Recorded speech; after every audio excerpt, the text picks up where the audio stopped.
Can you walk people through what you think is good, like this holistic approach with your, culinary alchemy and all this? Like, what should we be eating and doing every day, starting with obviously a good night's sleep? Okay. Uh, Wait, does it count if you have to take a sleeping pill to sleep? well, you should be taking Sweet Dreams Okay. because it works much, much better. I'll send you some. Okay. Uh, it's actually taking people off of like Ambien. People aren't jet lag on it. Like I have no time. Wow. I just like sleep wherever I need to sleep. Like I never get jet lag. It's just something that really helps your body get into the circadian rhythm it needs to be in wherever you are. Mm, And it gets you, like if you wear like a wearable, like some sort of a tracker, you'll see the next day it gets you very good deep sleep and very good REM sleep. So I'm about quality of sleep. It's not okay. like it's about quality sleep. So if you are sleeping 4 or 5 hours, but almost the whole time you're in deep and REM, like you're probably getting better quality sleep than someone who's in bed for like 8 hours and only getting like 30 minutes, or like Yeah. 40 minutes of one or the other. But I keep it really simple. People ask David and I all the time, like, if you had three things that are top three things for longevity, like what would you say? We obviously say different things. He talks about molecules. Mhm. I talk about meditation, hydration, and eating the rainbow.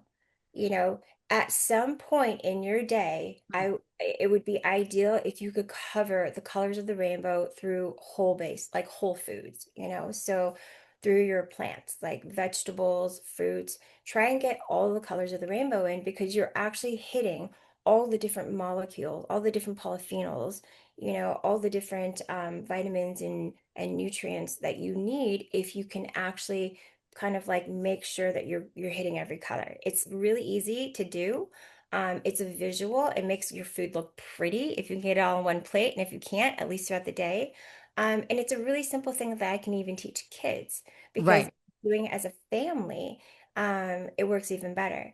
So that's a very simple thing to remember, and you can do it anywhere on the planet because wherever you are, you're just like being mindful about the choices when you're going through the menu if you're eating out, like especially if you're traveling. So do you care about calories? Do you care about carbohydrates or meats? Like, do you stay away from eating meat? So I'm personally plant-based. Okay. I have to be a bit more mindful about making sure that I get in enough plant protein, or supplementing with some amino acids, like some essential amino acids, if I do not get in enough. So it's a little bit trickier if you are plant-based, for example, because you have to make sure that you're ticking off all the boxes.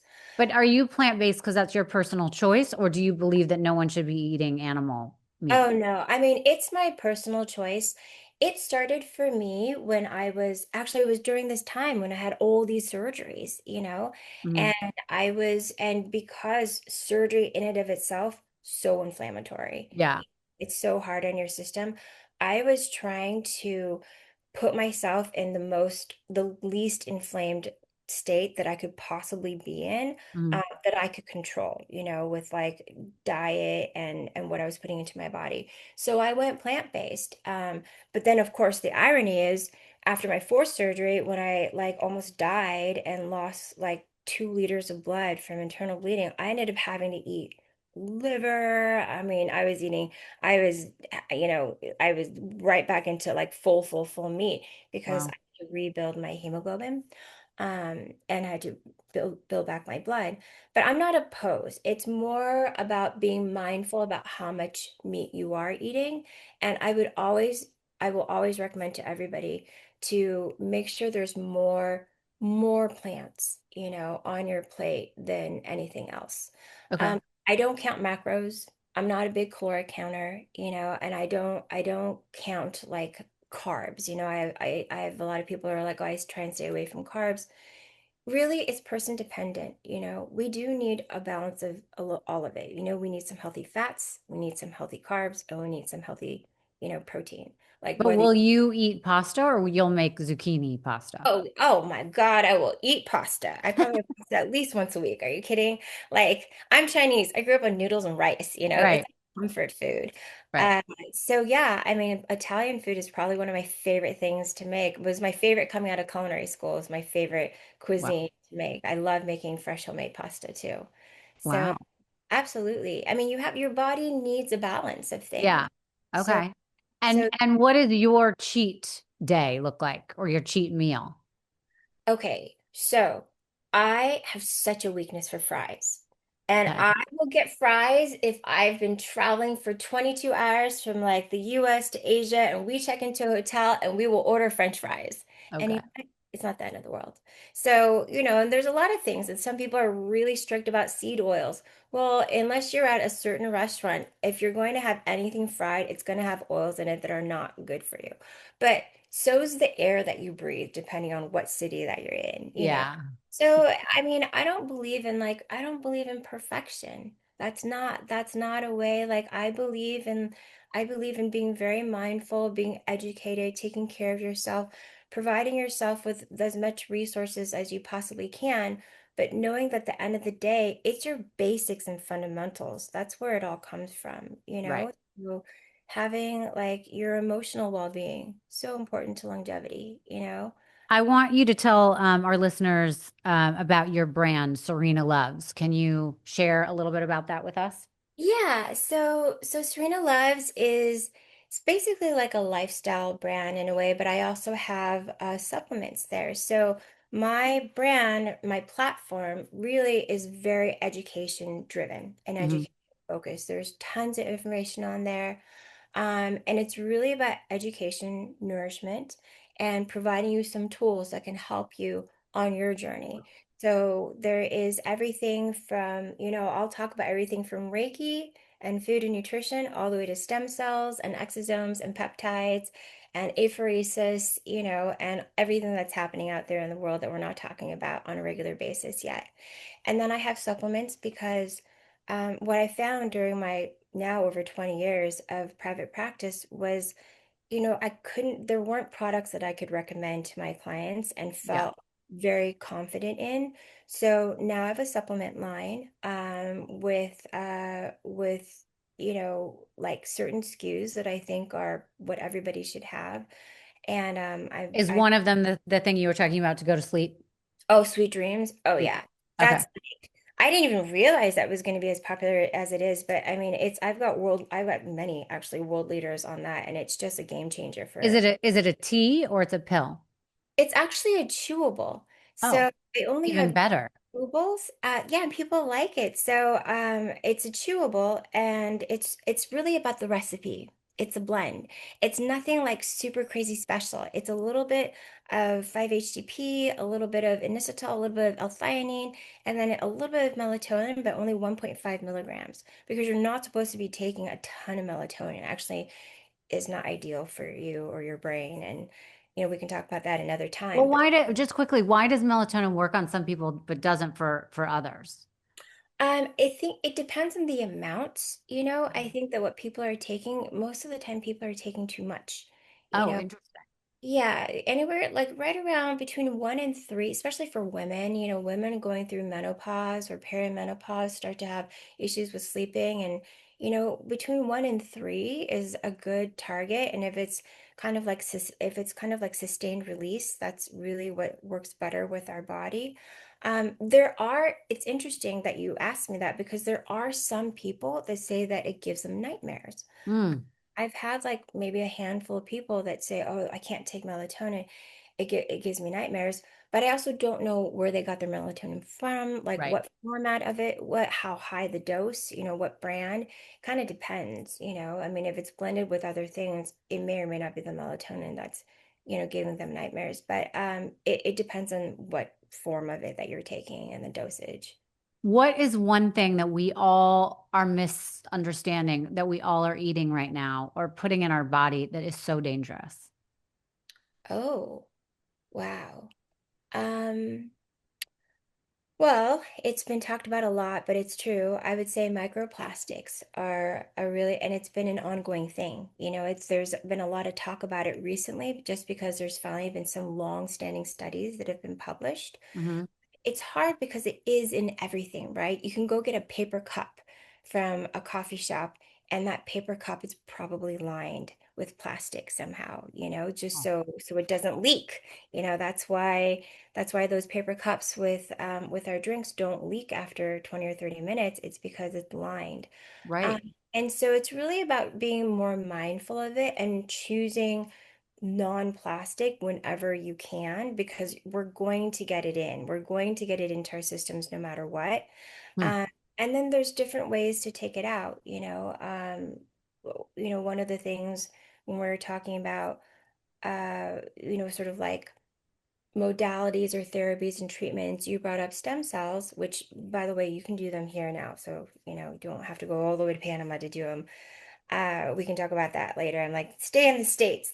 Well, actually, let's talk about that also because they were so specific about how in Panama they have much more transparency. Here, let's be honest, you could go to any med spa that's run by a 25-year-old person who doesn't know where they're getting their stuff from. It just says they're doing a facial with exosomes or, they're giving you stem cells and you probably don't know where they got it. And I don't even know if they know where they got it. Yeah, they probably don't. So I would not do that ever. You Right. know, So where would you get the stem you- cells in America?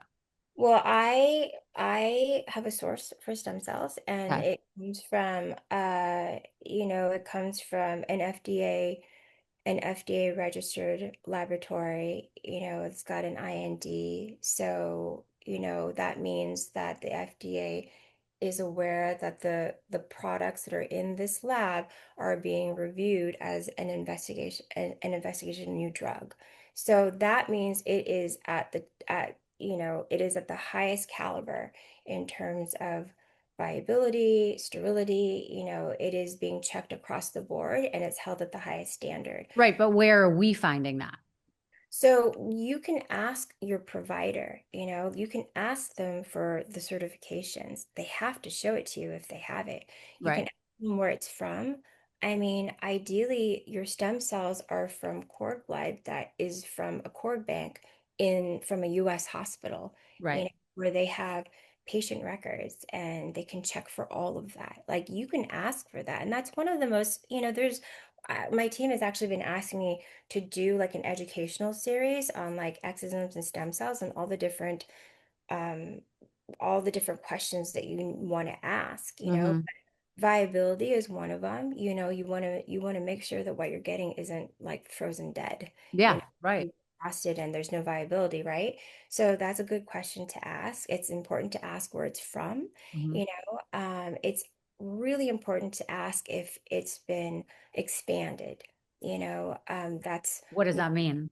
that means that they've taken like the first generation of cells and they've expanded them in a dish. And so they can expand it or blossom. There's different words for it, all kinds of it means the same thing. And there's multiple generations, and you really don't want anything past like 3 generations. Ideally, you're getting stuff that's first generation. Got it. Means this is like from umbilical cord, blood, or some is umbilical cord tissue, but umbilical cord blood. And that's going to be like the safest for you as long as it's been processed, you know, um, as long as it's been processed at a lab that has these certifications and are held at these standards, then you're getting something that's safe. Yeah, But at the end of the day, that's a really good point that you make. It's not easy, yeah, to get these things. And usually, if it's the right source, then the provider can give you that information. right. And you would think, I mean, the providers that are getting the real stuff will want to show you that.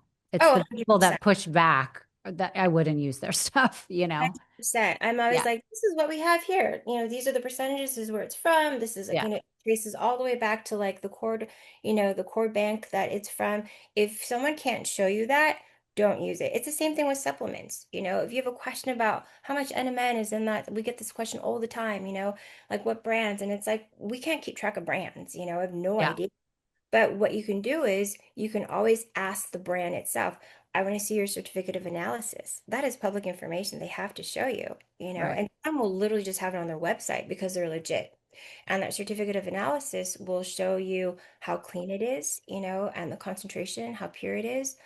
It'll have all of that there, and when they're legitimate, they can provide it for you, or they can at least tell you uh, Right. with the other. Um, Last question on your daily intake. Do you drink alcohol? I don't, but it's not like I won't, if I really felt like it and if I wanted to, like, I don't know if there was a celebration or if I felt like it, then I would. I stopped drinking alcohol back when I did IVF. So when I was doing IVF to freeze my eggs many, many, many years ago, I just wanted to be as healthy and clean as possible. And so I stopped drinking for like 9 months. Did you notice a difference in yourself? Huge difference. I mean, you will look younger within a matter of weeks. Like your Wow. skin instantly gets better. I mean, alcohol at the end of the day is a toxin, like it is what it is, and from a social perspective and a communal sort of like community perspective, it makes sense that we've just kind of ingrained it into ourselves that like we kind of need to do this to do that. So I get that, but we should not like deceive ourselves. Like it's a Hmm. toxin. And if you're going to take in a toxin, just know that you are and take some binders, take binders before bed and make sure it doesn't like, hurt your liver. Have it just kind of like have the binders bind to the toxins and pass through your liver. Make sure you stay hydrated and you nourish your body the next day. Right. Um, but I mean, that is kind of where it started from was when I did the IVF, and then it just became part of my lifestyle, and you kind of like forget, you're just like, Yeah. oh, I just need a drink. And then there's just more and more and more studies that come out that show damage, and it's not like a preach of mine. It's just it's not good for you. So if you're gonna do it, it's like me eating fries. I know fries aren't good for me, but I like it. I eat it once in a while.